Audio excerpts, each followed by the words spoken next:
The city lights blurred as an Uber pulled up to a bench. A pregnant woman was sitting there, her face contorted in pain, her breaths coming in short, sharp gasps.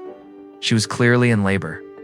But before she could even push herself to her feet, a well-dressed woman darted out of the shadows, yanked open the car door, and slid inside.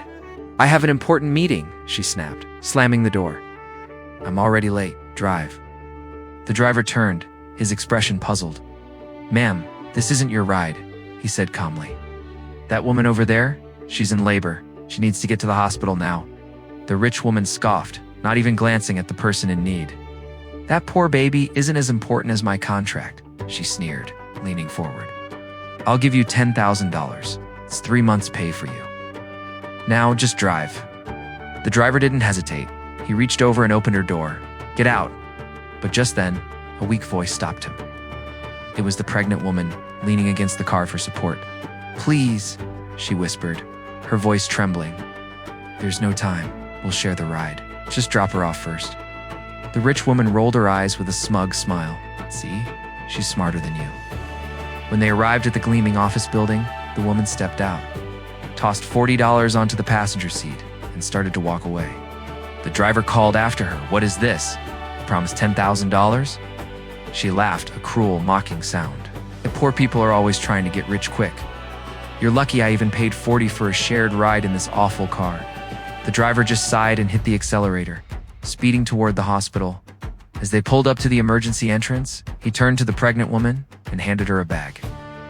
Inside was $10,000 in cash. "This is a little something to support you," he said gently. "I hope you and your baby are safe and healthy." Overwhelmed, she burst into tears as he simply drove away. Meanwhile, back in the city, the rich woman sat impatiently in a luxurious office. Finally, the door swung open, and the very same driver walked in. He didn't look at her. He just walked to the head of the table and sat down in the owner's chair. She leaped to her feet, stunned. "Wait, what are you doing here? Is this about the money? Why are you following me?"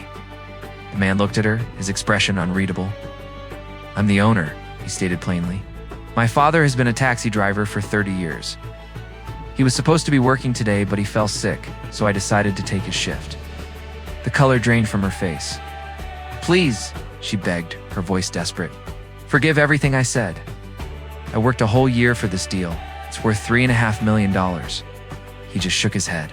"If you could be so heartless to a woman in labor, I can't trust you in business. Contract is canceled." Money can show you who has power, but kindness always reveals true character.